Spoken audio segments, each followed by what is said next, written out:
Welcome, everybody. Thank you for joining us. Today's webinar is Get a Handle on Social Media. Following our webinar, we'll be conducting our usual marketing programs info session. My name is Chris Rotolo, and I'm a program manager with McMaster Continuing Education.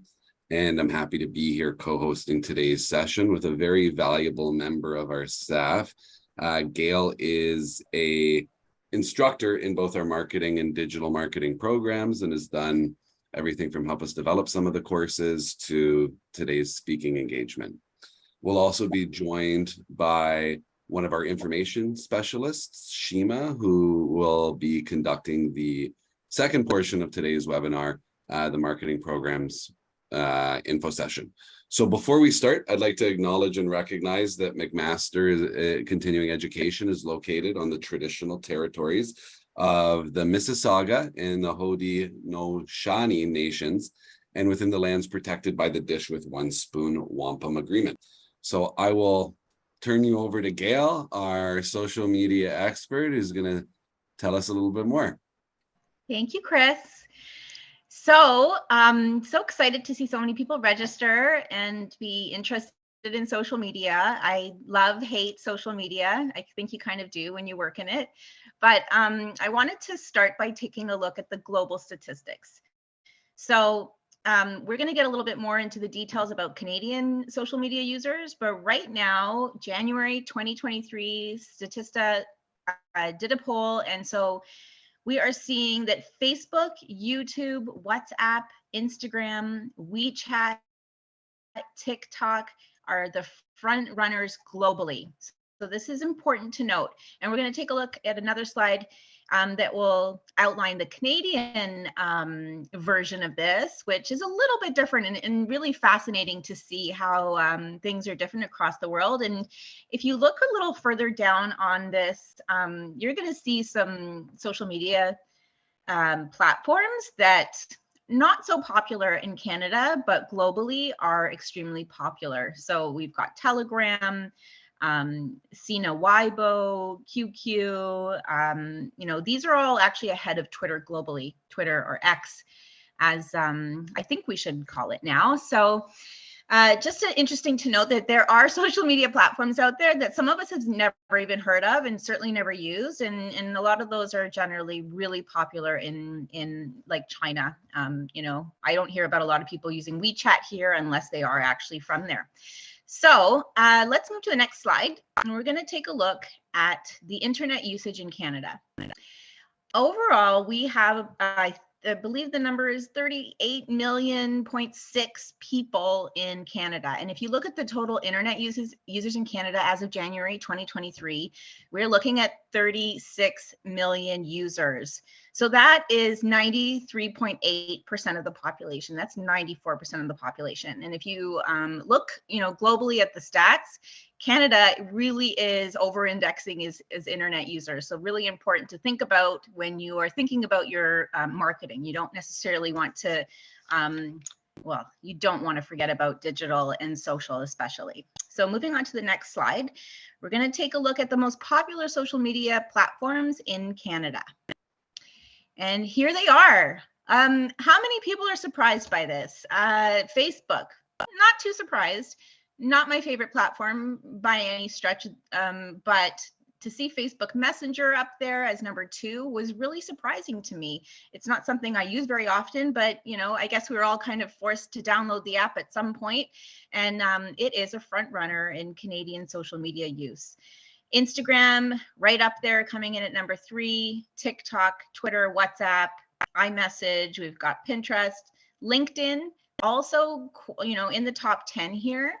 Interesting to note, LinkedIn is also something that Canadians over-index in. There's not a lot of countries that use LinkedIn as much as we do in Canada. So another good platform to include into your social media marketing mix.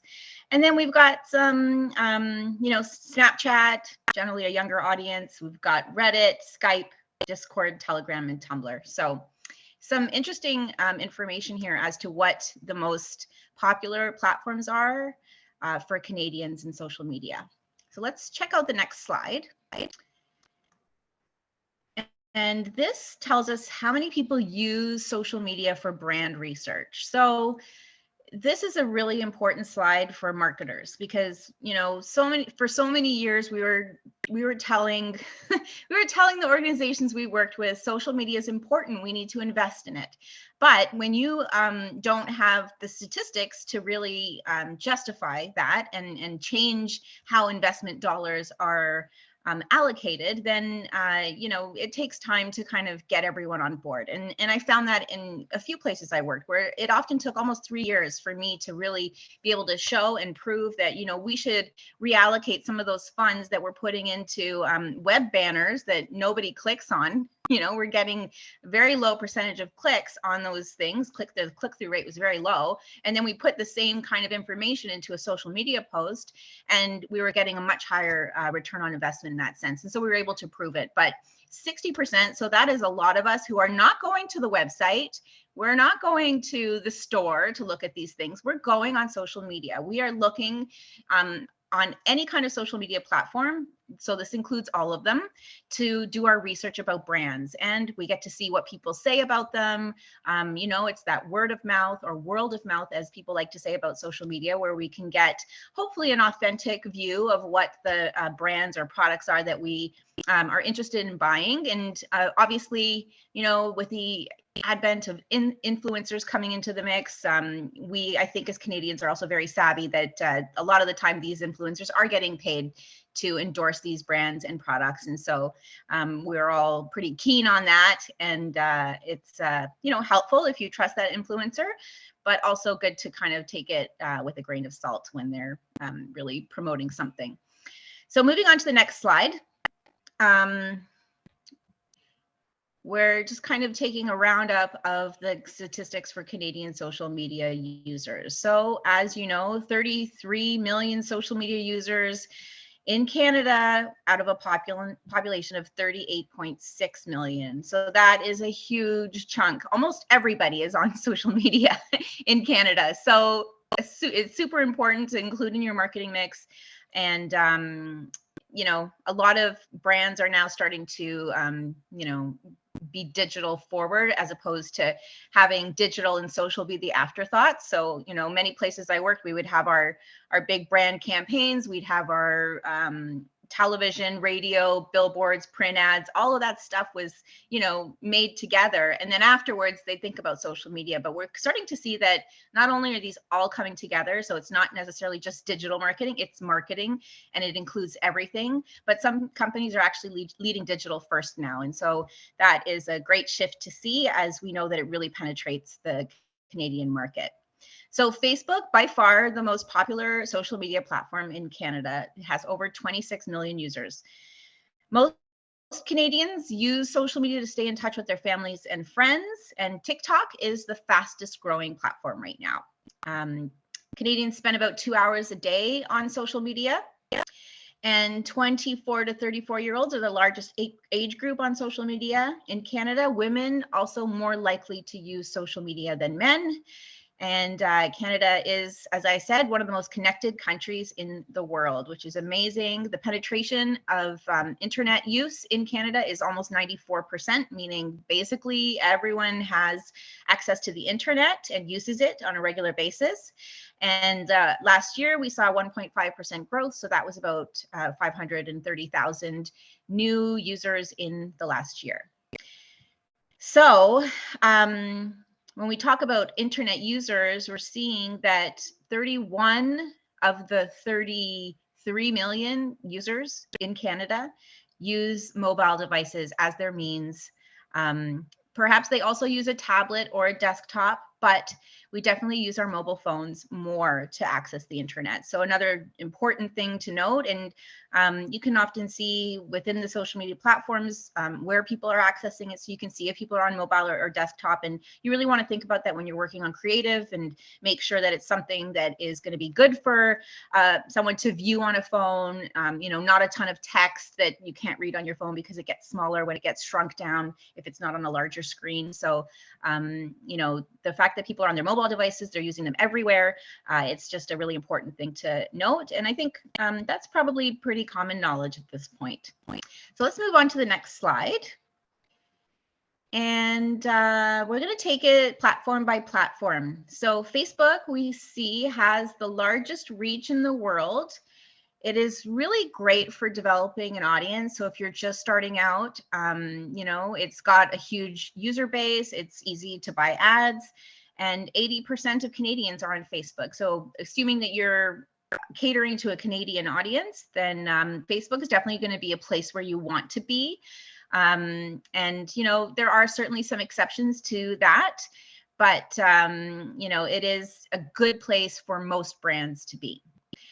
X, or Twitter, is really a great place for that real-time engagement. Always a perfect place for sports, news, and live events. The way that the algorithms work, it's just something that you're going to see in closer to real time than if you were on Facebook or Instagram. Quite often what we see on Facebook or Instagram is something that was posted a day or two ago, unless it's in the stories for those platforms, because obviously that's ephemeral content and it expires after 24 hours. So you're going to see that within that 24 hours. 40% of adult Canadians have an account on X, and that translates to almost 8 million Canadians. And now with everything that has been happening with Facebook or Meta and the news issues, I'm sure you are all aware that, you know, I've just noticed that a lot of the news stories that we had shared on Facebook account, on our Facebook account, are now showing up as unavailable in your country. So now we're being blocked, and obviously for news outlets, not a great thing for business. But Twitter does continue to support sharing that news. So I think hopefully eventually the government will come to an agreement with Meta, as they have done in Australia and other countries, because it's not the first time this has happened in the world. But we'll just have to wait and see how that plays out. So Instagram. Obviously a really visually engaging platform, great for storytelling, excellent for live events when you're using the stories or the live to air feature. And we've got, you know, a lot of influencers on Instagram. So they also got some really, you know, nice native ways to be able to shop on Instagram. So another good platform to invest your time and resources into if you are. And then LinkedIn, great for B2B, so business to business marketing. It obviously, many people or everybody there likely has a job and they work for a company, and so a great place for you to market if you are in a B2B business. Predominantly 25 to 34-year-olds, and it is, as I said, over-indexing in Canada. So we've got a lot more people on LinkedIn than a lot of other countries in the world. YouTube, still the second largest search engine after Google, owned by Google, and most hours spent in Canada and in the world. So a lot of people watching that long format video, many different types, from gaming to do it yourself. You know, there's a video for everything on YouTube, whether you're a gardener or whatever the case may be. And now we're seeing so many of these platforms. It's so interesting because I'm sure you've seen some of the YouTube shorts. So those are videos that are under 1 minute. They're vertical, so very, very similar to a TikTok video or Instagram story. And you know, we're seeing all of these platforms kind of borrow and steal from each other. We know Instagram many years ago took the idea of ephemeral content from Snapchat. When they saw them gaining that market traction, they decided, oh, well, we're going to do that too. And so they created the Instagram stories, and they essentially took a lot of business away from Snapchat in that sense, as well as I think Rihanna slammed them for something. But it all happened around the same time. And so we saw a lot of people shifting over to Instagram and having the same features that they had on Snapchat. Again, with the Reels, we've seen Instagram or Meta borrow from TikTok. And, you know, seeing them as a major competitor, decided to kind of copy some of the things they do. And with the YouTube Shorts, it's another example of how these platforms are kind of seeing what the other ones do really well, and they're starting to integrate them into their own platforms. And so, you know, it is an evolution. We've seen so many changes over the last 12 or so years. And they'll just continue to happen. And I think that's just part of the fascinating part of social media. And it's what I love so much is that it's just constantly changing and evolving. And, I remember when there were no ads on social media, and now look, it's, they've really figured out how to monetize it, and they are the most profitable companies in the entire world now. So let's move on to TikTok, fastest growing major network in Canada. Oh, sorry. I was just going to talk about TikTok and Snapchat, which I already kind of did, but TikTok really got such a nice energy to it. People, creators are sharing content that is just very authentic and transparent, generally not very high production value, but I think people really appreciate that because it's real, it's shareable. The audience definitely skews a little bit younger. So a good thing to note, if you have a brand that is trying to attract a younger audience, TikTok is probably going to be one of the front runners for your choices when you are deciding where you should be for social media. And then Snapchat, again, definitely skewing to a younger audience. And we are seeing about 26.9% of Canadians on Snap. And that translates to 10.3 million. So a big audience to talk to there on Snapchat as well. And they were the first ones who had filters, if you recall, many years ago. Another thing that we saw Instagram copy in the stories, how you could put those little dog ears and things like that on your face and other fun things. And then Pinterest. It's funny because, when Pinterest came about, at that time, we were kind of jumping on every platform. And at the time, I was working for the Toronto Maple Leafs, and we started a Pinterest account for the Toronto Maple Leafs. And we saw other football teams and other, professional sports teams doing it. And, it didn't take too long for us to realize, okay, this is not great for our brand. And so we're going to talk a little bit about how you should decide what brands you're going to be on if you are managing a social media program. But right now, we're seeing Pinterest is definitely mostly female. It's on a bit of a decline in Canada, but they've really, tried to do their best with trying to make things clickable so that you can buy through the app. And it's really visual. People get so many wonderful, inspirational ideas from Pinterest. So another great platform to be involved in if you are doing something to do with weddings or home decor or things like that. I think we see quite a bit of that kind of activity on Pinterest. Okay, so let's check out the next slide.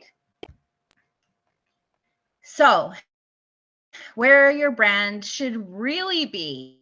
And it's, as I said, it's interesting to see the huge market that we have for Facebook, and definitely not a platform to ignore, even though you think, oh, it's old people or maybe not the right platform for me. And I'm not saying that it is, but it's certainly one that you can't ignore. So my best advice to you when you're starting your social media platforms or programs and trying to decide where you should be is to use data. And a lot of these platforms natively have analytics built into it. So I would definitely go to those and see, where is your audience?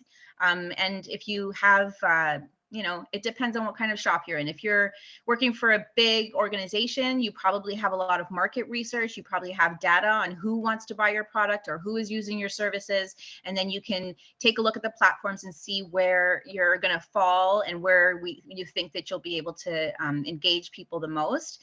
So platform demographics based on your market research is going to help you to decide and make informed decisions on which platforms you should be on.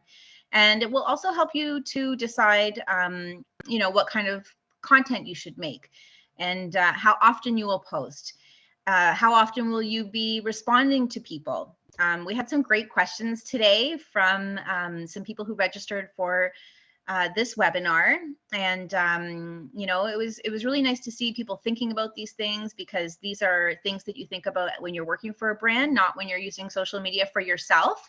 So paid strategy, really, really important, and you need to be able to justify these things. And obviously when you're choosing your platforms, you're going to want to take a look at any persona work that your company has done. So who you are selling to, who is the primary, secondary, tertiary audience, and maybe certain products will be more attractive to a certain age group, and maybe you concentrate, that younger market product, whatever it may be, that you're going to concentrate that kind of promotion on TikTok or Snap. And then, if you have something that might be more attractive to an older audience, then you can do it on Facebook.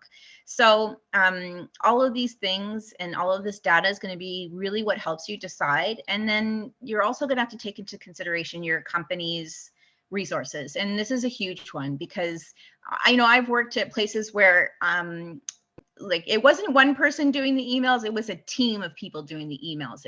We had agencies helping to support social, we had a full digital team working on customer service. But you're going to also work at places, and I have too, where you are the only person who is literally doing everything from Google Analytics, website updates, emails, social content creation. And when you get in those kinds of situations, it's wonderful because you get to learn everything. You get to try and do a whole bunch of different things. And then it really helps you to decide what you like to do. Like, oh, I really like making content, so I'd prefer to have a content creator position.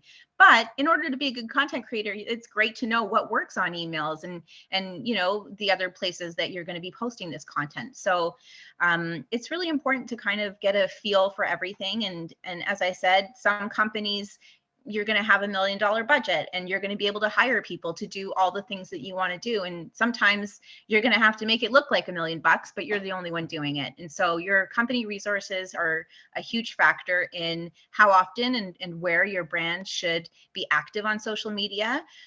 We had a great question about Threads, and obviously it's a brand new platform. They've just exploded immediately. Obviously the way that we were able to get a Threads account was very simple. If you had the Instagram account, you kind of got grandfathered in, and you already had your audience from Instagram. So they made it really, really easy, and everyone kind of went away to check it out. And I definitely would tell a brand to, get there, take your handle and make sure that, you have that naming consistency across your platforms. We always want to keep naming conventions the same if possible. So you don't want to get into a situation where someone else has taken it and then you're trying to, buy it back from them or something, which we saw happen quite a bit in the early days of Twitter. But the Threads question, do you have the time, the people, the energy to create new content for that platform every day? That's a big question. And, even though we saw millions and millions of people sign up initially, the activity level has diminished in the last few weeks on Threads. So I don't know that I would go out and make a full content strategy for Threads. I would maybe grab the handle and then just repurpose some content if there is something that works. It would be good to be there, but for now I think it's kind of a wait and see thing, and we should just wait and see. And I feel like a lot of us have been waiting to see what happens with Twitter or X as well.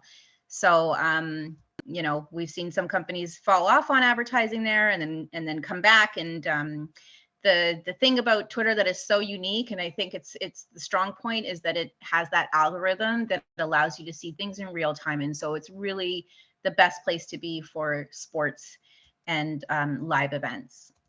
So another thing you can do to help you decide is to join me in Marketing 108. It's the social media strategy and management course, or management and strategy course, as we've coined it. And we really drill down and dig into how to create a social media strategy and how to manage the whole program, from the platforms to the customer service to everything involved. And you literally join the class, and if you have a company that you're working for, or if you have a business, if you're an entrepreneur, we can tailor this strategy to that business. And so you will come out of this course having a full social media strategy. And this course is not just for people that are actually working in social media strategy and management, but also, executives, your CMOs, your CEOs, and people who really just want to understand it, because it really does give you a very fulsome and advanced look at how you can set up your social media program.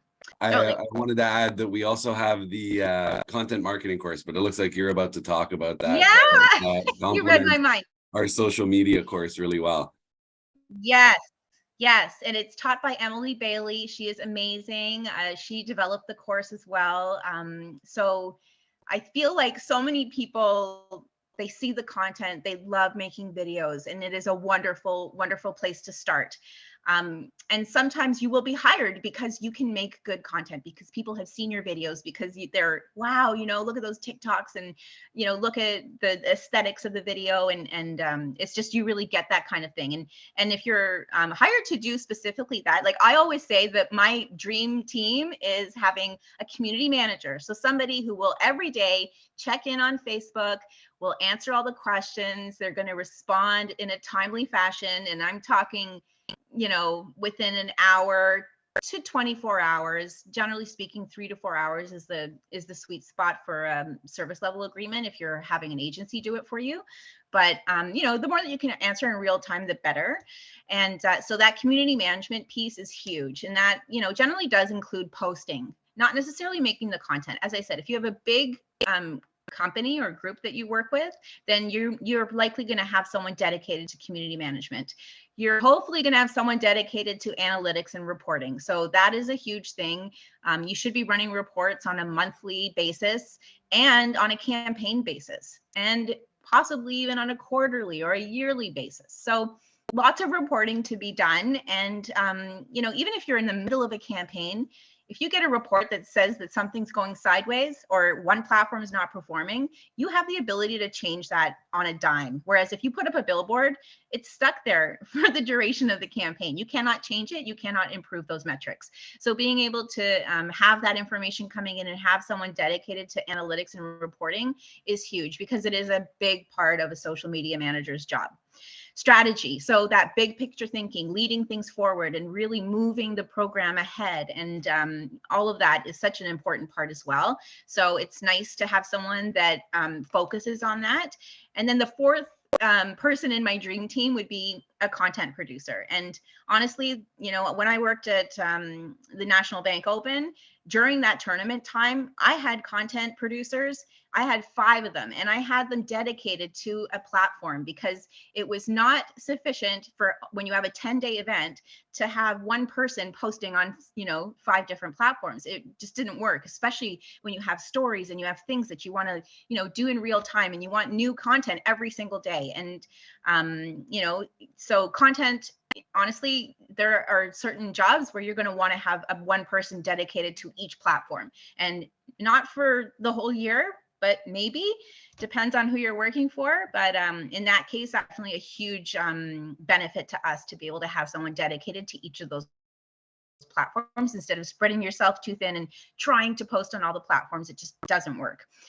So when it comes to content, there are so many jobs that you can do as a content producer or creator.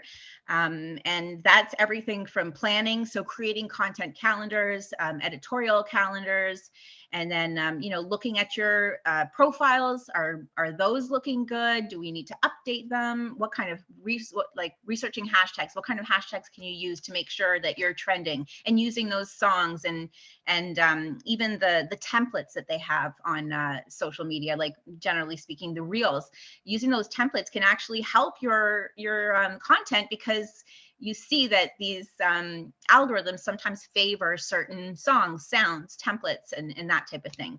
So also, as a content producer, you want to know what performed well. So you want to be able to track those analytics. You want to be able to make more of that good content. You may have an organization where you have an approvals process that takes 3 weeks, which can be very difficult, because you want to make content that is timely, that if something happens in the world and there's some new trend that you need to do, like, I don't know, that grimace thing, maybe you want to do that, but you need to have your legal department approve it and your brand department approve it. And so a lot of that time that is spent on that is also editing and going back to the going back and fixing whatever things your your brand people or your legal team have told you to change. So there's so much involved in the content production aspect of it. And, you know, some people are going to be really good at copywriting, others editing short form video, and, you know,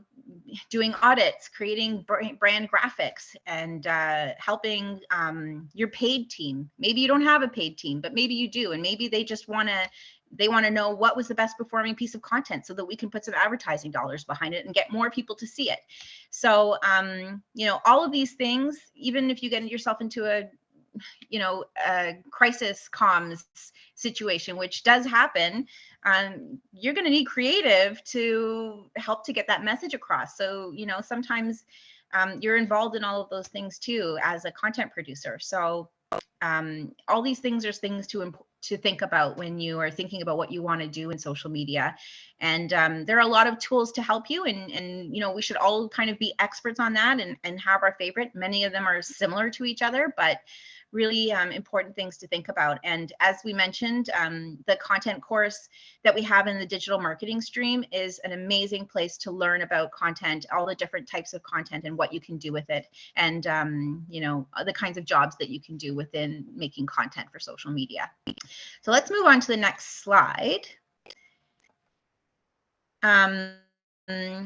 We kind of talked a little bit about some of this. So we've got many different options for jobs in social media. You know, you think, oh, I just want to be a social media manager, but in order to do that, you may have to have a little bit of, you know, content creation background. You need to be able to read the analytics and think big picture as well to create the strategies. Buying ads on social media, you know, it's amazing if you have an agency or a dedicated paid media specialist, but quite often you won't, and you're going to have to learn that. And, you know, we've got some great courses that will inform your thinking and your strategy on how to buy ads, where you should buy ads, ads testing, so running A to B tests. And, you know, it's such an important part. It is, fortunately, unfortunately, it is a place that you really need to pay to play. You generally don't get, you know, the amount of impressions and reach and engagement on posts that don't have a paid ad. Organic content is certainly still, you know, something I do and I would recommend doing, and I would do it and then find out what are my best posts organically, and those are the posts that I'm going to put some paid media behind, because we know that they've already performed well organically, so we want more people to see them, and then you're going to get people to see them that are outside of your audience and will hopefully join your audience. So customer service jobs as well.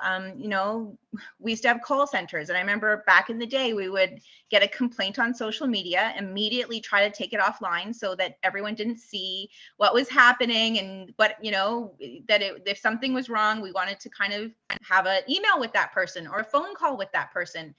But nowadays, I mean, I when I was at OLG, I trained 20 people who were call center reps. And all they did was answer phones, and they had 24-hour service, and they knew these answers.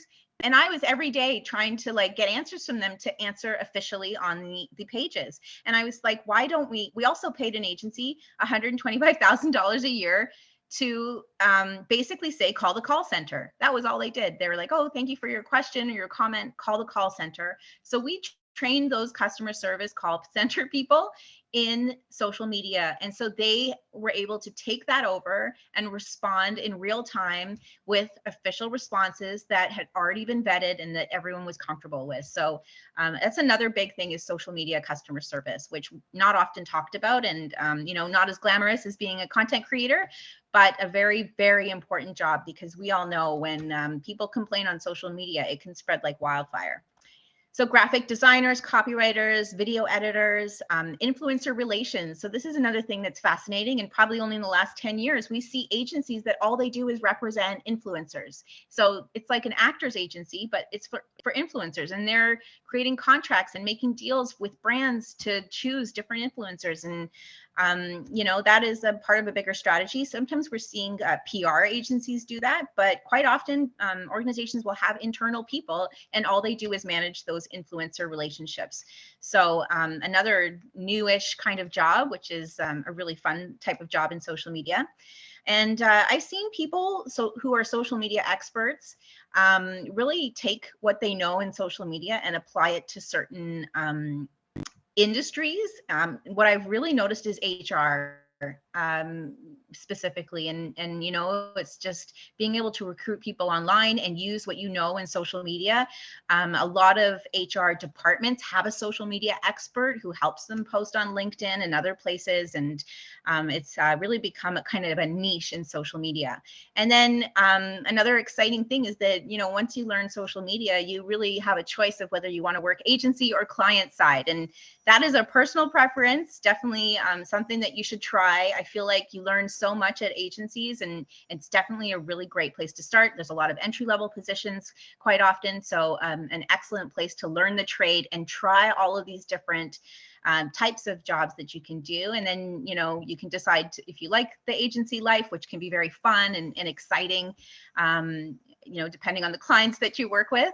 But also really nice to sometimes work client side and have agencies working for you. So I've had the good fortune of being able to do both. And, you know, I definitely have my preference, but it won't be the same for everyone. So I would encourage you to try anything that you want to do in social media. Try it out. You might think you like it, and then you do it and you're like, no, not for me. So it's really good to try things out. And, you know, you can really learn so much through McMaster Continuing Education about your options, and you can get some really great practice and build up some, you know, portfolio elements that you can share with people. I know some of the courses I teach, we see people coming out with content calendars, with strategies, with, you know, a whole plan for how they're going to approach digital marketing, and being able to apply it to their work or their business as entrepreneurs is just such a wonderful thing, because it's so tangible and really, really helpful when you're getting out into the workforce. So that's going to be it for me. Thank you, Gail, so much. Wonderful presentation. We're so lucky to have you as part of our instruction staff. Our information specialist, Shima, will also be expanding on these programs and let you know how you can get started this fall. Okay, perfect. Thank you for that awesome presentation, Gail. I was so engaged. So thank you so much for sharing all the information today. Again, my name is Shima. I'm an information specialist here at McMaster Continuing Education, and I'm going to be walking us through our marketing programs today. So today we are going to be talking about the following business and marketing programs. So we have the Creative, Critical, and Design Thinking program, marketing, digital marketing, and one of our newer programs called the Full Stack Development program. All of our programs, just so you guys are aware, are offered in an online flexible format, and these are done with the intention to fit in with your lifestyle. We are aware that our students are super busy, they work full time, and they have a lot of other things going on. So we offer our programs online for you guys so you can gain any relevant skills and experiences while learning anywhere and at any time. And this is why I love to see our international students, because you guys can take these courses while residing overseas as well. So we are going to start off with our Creative, Critical, and Design Thinking program. So just here, we are going to introduce you to Creative Cindy.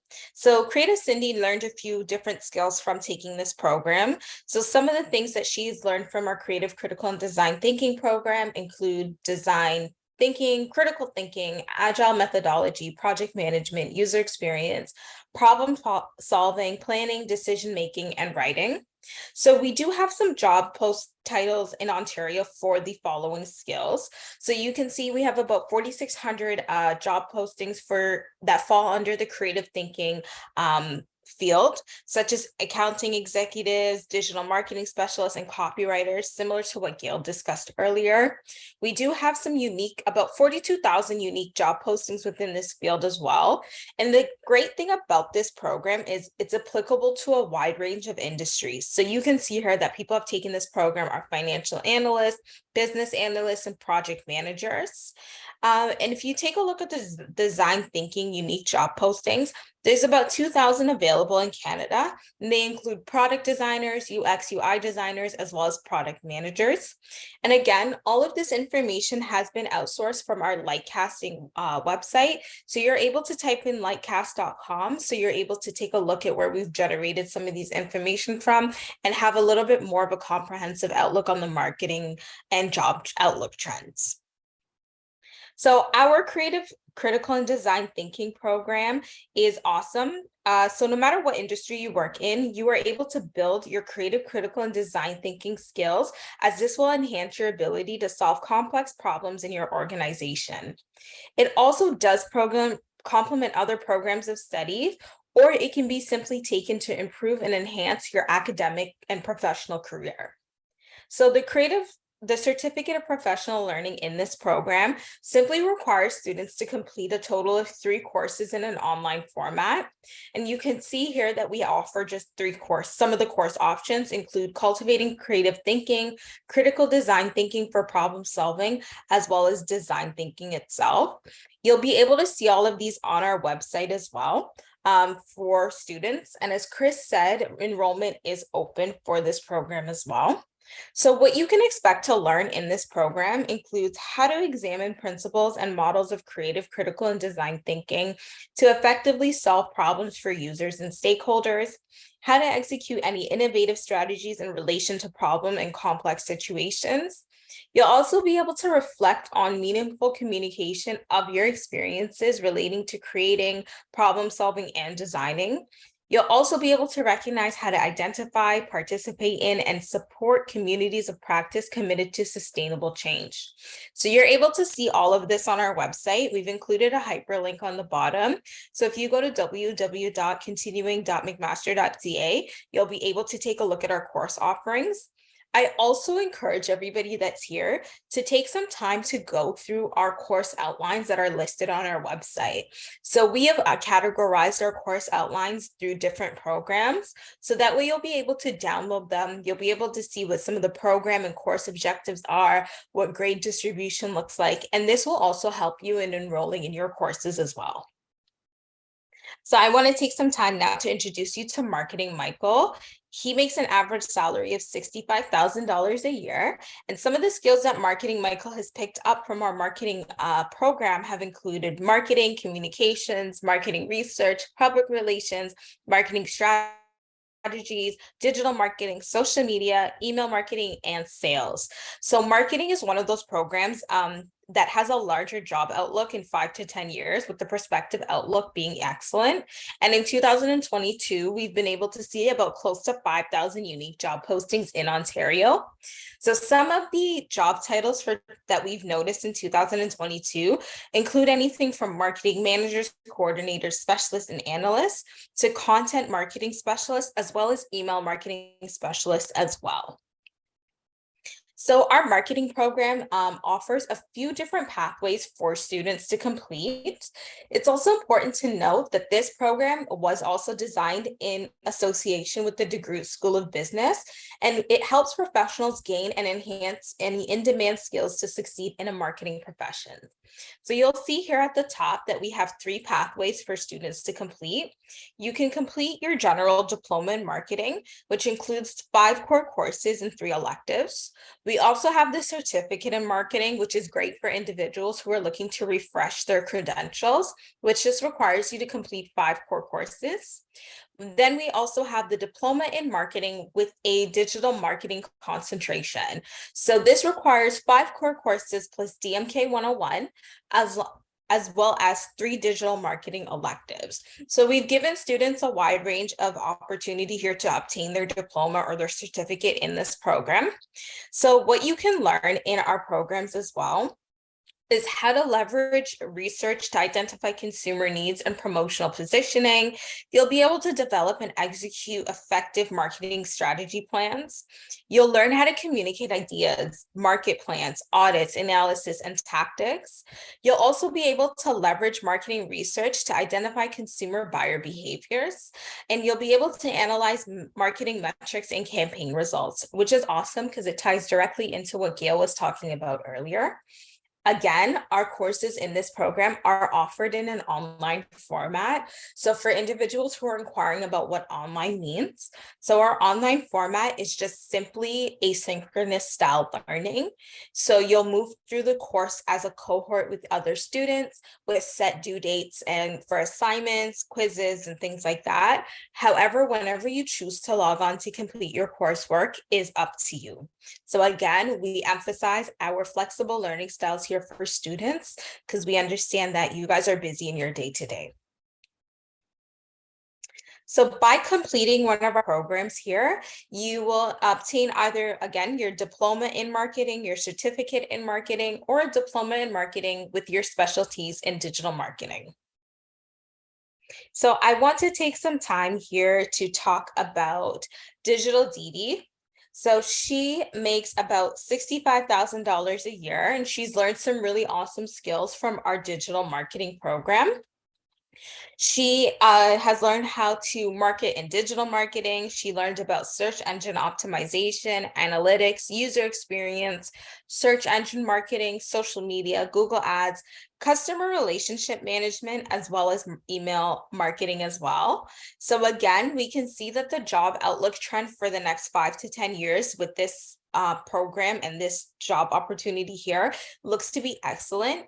And in 2022, we've seen about 3,500 job postings for digital marketing in Canada, and about over half of them were here in Ontario as well. So some of the job posting titles that students can expect to kind of learn or even transition into include digital marketing manager, a digital marketing coordinator, social media and digital marketing managers, marketing and digital media specialists, digital marketing analysis, as well as digital marketing project managers. So we have our digital marketing program. Again, there is one pathway to obtaining your digital marketing certificate. So this will require you to complete a total of 5 core courses in an online format. So it is recommended for students who are interested in this program to have past education or prior experience in marketing. It will just give you some of the foundational background required to successfully complete this program because it operates as an asset. You have some background knowledge before you take our courses. However, it is not required. I always tell students one of the best ways to determine if you do have the prior education or experience is to compare everything that you've taken in your past education or you've learned through your work experience and compare it to our course outlines that we have on our website. So this will allow you to just cross compare if you have the prior education needed to enroll in this course and to ensure that you'll be successful. So what you can learn in our program here is marketing trends, applications, platforms, management of the CRM, and best practices to create results-driven strategies. You'll also learn techniques and practices on website, mobile, and social media search engine, as well as search engine, display, programmatic, and new media management. You will also learn search engine marketing optimization tactics and creative content strategies, as well as effective digital data metrics and measurement. So you can see here that when we had a recent graduate called Rachel, and she said that for people considering a McMaster Continuing Education course, I would tell them to take it. The instructors and courses are up to date to industry standards and are very knowledgeable. And this is stuff that we've heard from a lot of our students, especially when it comes to our marketing and digital marketing courses. So when you complete this program, we are also professionally associated as well. So graduates from the digital marketing certificate can enter the associate certified marketing management professional. So the CMMP program for international certification. And you can also visit our digital marketing program page on our website to learn more about how our industry experts will use tactics such as case studies, interactive discussions, and new media management framework to help give you a competitive edge in your career. So we did have a few individuals who are interested in our full stack program. Again, this program is relatively new. It's one of our newer programs, but I wanted to take some time here to introduce you guys to designer Derek. His average salary is about $63,000 a year. And some of the top skills that Derek has learned have included full stack development, user experience and user interface design, agile methodology, information architecture, user research, problem solving, innovation, as well as HTML/CSS, JavaScript, and API software, as well as Adobe Creative Suite. So again, the job outlook trends for this program are really good. You can see it's listed as excellent. And we do have some top titles for 2023 include UX and UI designers, design leads, product designers, developers, and graphic designers. So again, there are 2 streams for students to be able to complete this program as well. So we do have the certificate that's online, and it requires students to complete a total of 3 courses. And we also do have our 9 courses diploma as well. So the recommendation here that we've listed is this is ideal. The diploma is more so ideal for individuals who are looking to get into the field or advance their professional development. I always say that certificates are great for individuals who do have past relevant experience within the field, but are looking just to refresh their credentials, where a diploma might help somebody who's looking to get their foot in the door advance a little bit further. So what you can expect to learn in some of our courses include UX and the web design process, working in design programs like the Adobe Creative Suite and basic HTML/CSS, how to apply accessibility and WCAG guidelines, how to apply JavaScript coding frameworks, API software and how it is applied to web design, as well as how to work as part of a design and development team. So again, our courses are available in an online format for this program. So you'll be able to log in at times that are convenient for you to keep up with the coursework. And you are able to see, we had another student called Mariana who said the courses offered are invaluable and taught by the best of the best. So completing courses at McMaster Continuing Education will only put one at an advantage when it comes to obtaining and retaining a job. So again, you are more than welcome to learn about our courses online. It's through following our link that we've hyperlinked at the bottom here. So registration is super easy. All of the programs that are discussed today are open enrollment. So I do get a lot of students who will ask me, what does open enrollment mean? So with a course being or a program being open enrollment, it simply means that you just go to our website, you add the course to cart and proceed to checkout. With these courses, we do not require your past education, we do not require your transcripts or even your English language assessments to enroll, which tends to be a more common question with our international students. You simply go to our website, add the course to cart, and proceed to checkout on our website. We simply do ask that students have either an Ontario Secondary School diploma or the equivalent. So this can mean you have a secondary school diploma from your province of origin or your country of origin. You can be deemed as a mature student, so somebody who hasn't been in school for at least 2 years or completed post-secondary, as well as deemed an exceptional case. Again, we do not require any language proficiency requirements. However, if English is not your first language, we do recommend that you compare your English language proficiency to the one that we have listed on our website. This is just to ensure that you are able to keep up with the language of instruction. So again, You are welcome to register on our website. And as Chris has pointed out earlier today, registration for both the fall 2023 and winter 2024 terms are open. We do get students who also ask, when is the last day to register? The last day to register for courses at McMaster Continuing Education is a day before the start date. However, courses in these programs are very popular. So I always recommend that you guys enroll sooner than later to ensure that you have a seat in the course, because you just don't want to miss your opportunity if it is something that you're interested in. Our courses are very popular as well. So you'll see here on our website, we didn't touch all the programs, but we offer so many different programs at McMaster Continuing Education. We have here some Microsoft Excel analyzing and visualizing data. We offer essentials programs, which are great for learning professionals, as well as the Learning Continuum and 55+, as well as Ed2Go plus You Got Class. Thank you again very much for attending, and we all look forward to connecting with you soon.